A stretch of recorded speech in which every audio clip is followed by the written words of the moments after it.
Item 9 is approval of contracts and grants. First item is 9.1, authorization to extend the lobbying services on page 75. I'll seek a motion for that. So moved. Second. Any comments, questions? It's good that we got our funding. Can't argue with success. Let me offer another perspective, although I know it was a great presentation that both Cheryl and Al had done. I have a pile of papers here that I just picked up in the last 2 meetings of ICCTA that has legislative reports and training sessions and every piece of legislation that was signed into law. And this all came to us from our state trustees association. I'm going to tell you folks, we are spending tens of thousands of dollars of taxpayer money on hiring lobbyists.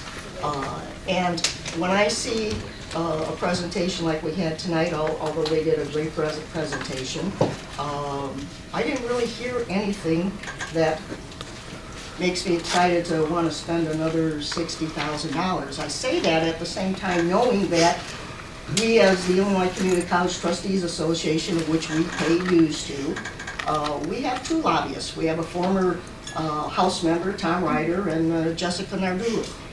In addition to that, the President's Council has a lobbyist that is also paid for. The Illinois Community College Board also has a lobbyist.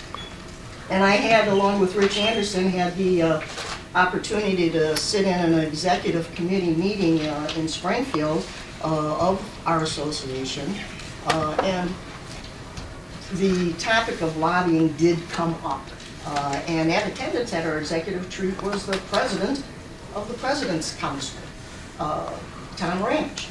And he specifically said that, our lobbyist, Tom Ryder, Jessica Narduli, the President's Council lobbyists, and the ICCTA lobbyists, they're all working well together, which is a good thing.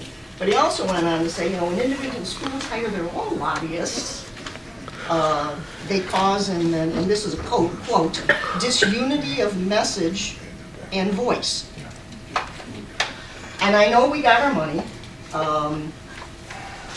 but I also know that I think we're paying for a duplication of services. I, in fact, have talked personally with both Tom Ryder and Jessica Narduli and said, hey, if we had an issue that's specific to College of Lake County, would you lobby for it? And their answer was, well, yes, of course. So we work for you. That's what we do. So from my perspective, I can't see paying yet another lobbyist up to $60,000 that in essence is going to provide the same services and actually duplicating the services that we're already paying for. I'm not in favor of going forward with this. Let me just respond to one thing Trustee Olschlager said, and that's Tom Ramich's point of view. That point of view isn't shared by all of the presidents I know, and having been the chair of that group, but also it isn't shared by the president's lobbyist, Liz Brown, who, when we're trying to do things in Springfield, tries to coordinate with Ronan and Axley and others, and believes all hands on deck, including ICCTA, is some of the best ways to address the needs. So I'll just say that. It's just a different point of view. Right, and like it or not, the president of the President's Council does speak for the presidents. That's why you elected him. And of course, a lobbyist is going to say, they're in the business of wanting to make money as well. Of course they're going to say, yeah, hey, you need to do this and whatever. So again, it's, from my perspective, taxpayers are already spending tens of thousands of dollars on lobbyists. It's duplicating services. I'm not in favor. Okay. I have a comment to Sure, make about, I asked a question about how do they allocate the time, and when you're making an investment or you're paying someone for their time, I would like to see something that's more specific. It's like, we spent so many hours, doing this for you, because I still don't know what activities that they that they did to allow us to get our money sooner? Were we gonna get Sure. it sooner anyway? Yes. Sure. No. You know, I think they should be able to articulate that so we can know if this money that we're about to, that, you know, are they earning the money? I mean, I Okay, just, sure. nothing So- was said up there. We just heard really surface level stuff, but Sure. nothing specific to CLC. I wanted to Right. hear more. So that's why I tried to express how we communicate and work together. So when this spring, we were going through all the funding issues, I was talking, the presidents, of course, talk with Liz Brown when they have a meeting, and we communicate, and she does seminars, etc. But I was also talking with Axley and Ronan, I was talking with Bill, and you'll recall we had discussions here at this meeting about board members calling their legislators and talking to them. The contacts that Bill made specifically with some legislators were part of the strategy that Ronan and Axley discussed with me. Now, you'll recall it involved Mr. Drury.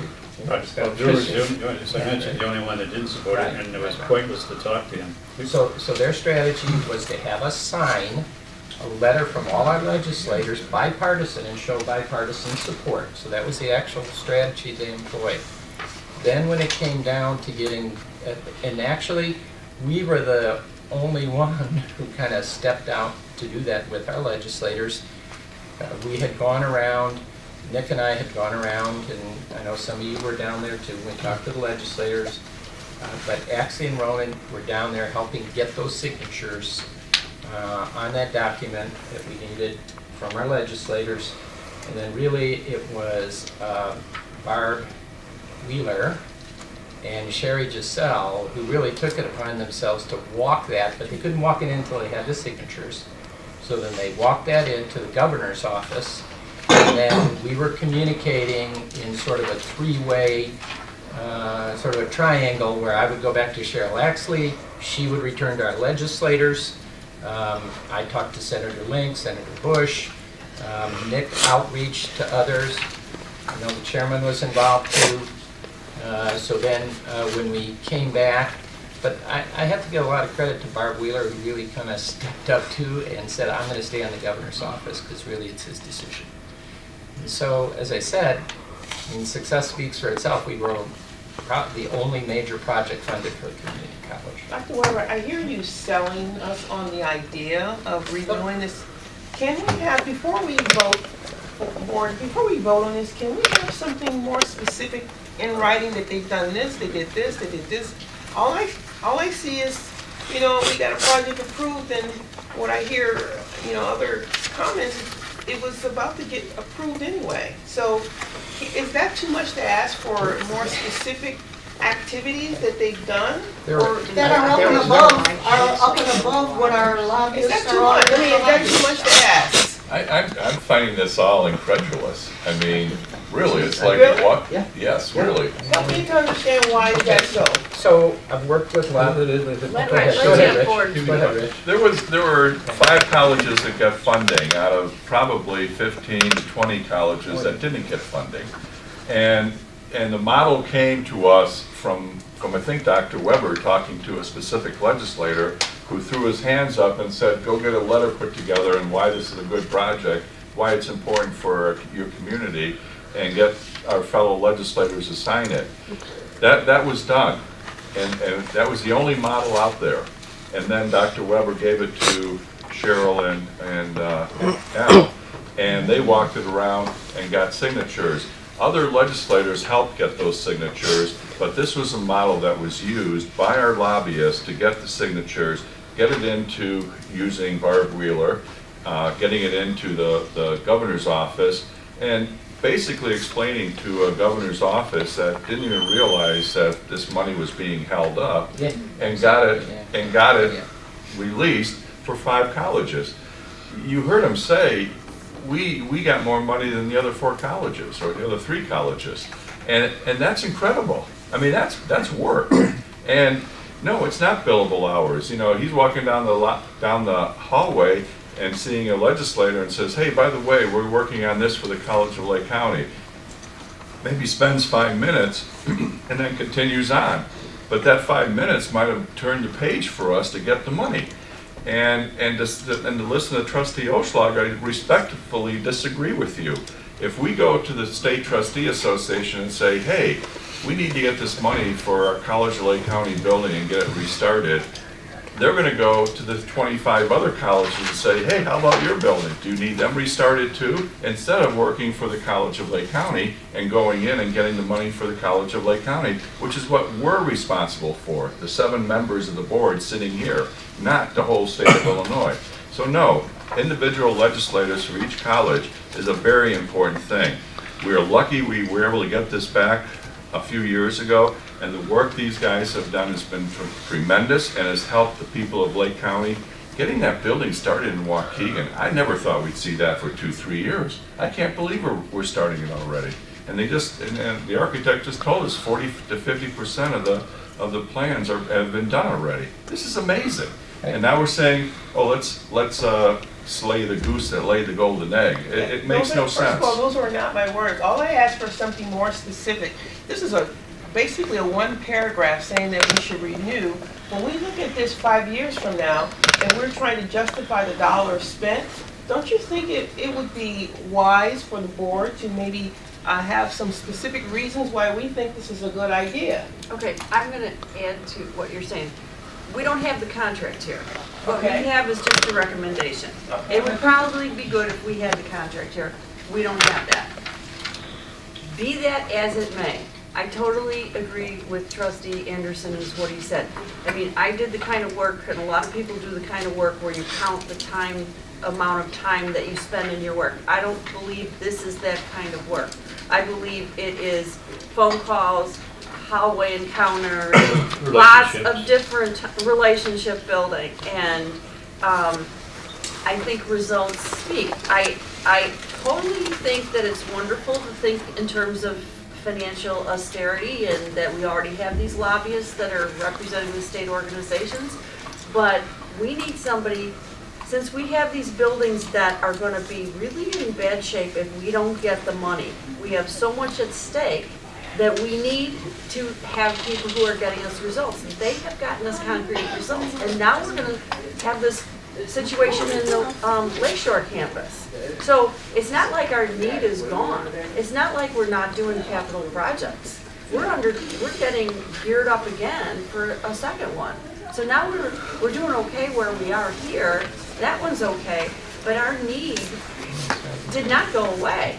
And if we want results, we need people who are going to coordinate our specific needs. So yeah, for 60 grand, I think we need to do it. Because as a cost benefits analysis, this is money well spent. I agree too, because first of all, lobbyists don't work like certain lawyers do, where you have billable hours and you count every 6/10 of an hour and you log it in as to which client you gave it to and what the going rate was. It's more like working on the opposite side when you don't have billable hours and you pay a percentage fee or a flat fee to an attorney for something, because there's so many other things that you're doing that you can't account for each specific thing that you did. And so there are set rates for it, because the lobbyists are walking around all the time talking to other people, networking, and I 100% agree, even though several years ago when I first got on the board, I was in favor of getting rid of all the lobbyists. I thought it was a waste of money, and we did cut back. With these capital construction projects, for every day that they sit without funding, they're becoming more and more expensive to us and more of a liability, and it's going to be harder and harder to get them completed. And if we don't have someone in there advocating just for us, not for the whole association and all the other colleges, saying, well, let's get a little piece of the pie for this one, and a little piece of the pie for this one, a little piece of the pie for this one.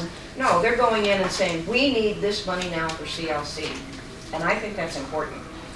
You must have missed my comment where I said that I actually talked with both Tom Ryder and Jessica Narduli, and I specifically asked them if they had an issue that was specific to College of Lake County, would you lobby for us?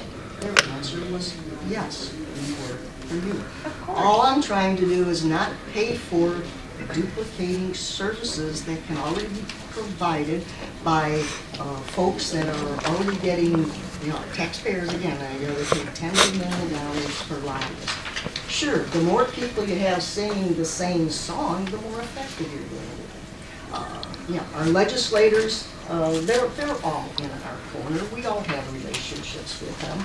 I'm just trying not to duplicate services that I know can be provided. And I understand that, Trustee Oldschlager, but again, of course they would lobby for us if we went to ACCT or ICCTA and said to our lobbyists, will you lobby on behalf of us? Then every other community college in the state that comes to them and says, will you lobby on behalf of us? They have to treat us all fairly, so it's all the same But we thing. all have different needs, and you're speculating. Okay, there's good discussion, roll call. Mr. Condon? Aye. Ms. Holland? I, Mrs. Oldschlager? No. Ms. Paul? Aye. Mr. Anderson? Aye. Dr. Kerrigan? Aye, with pleasure. Ms. Kashgarian? Aye. Dr. Griffin? Aye. what was that? I was what?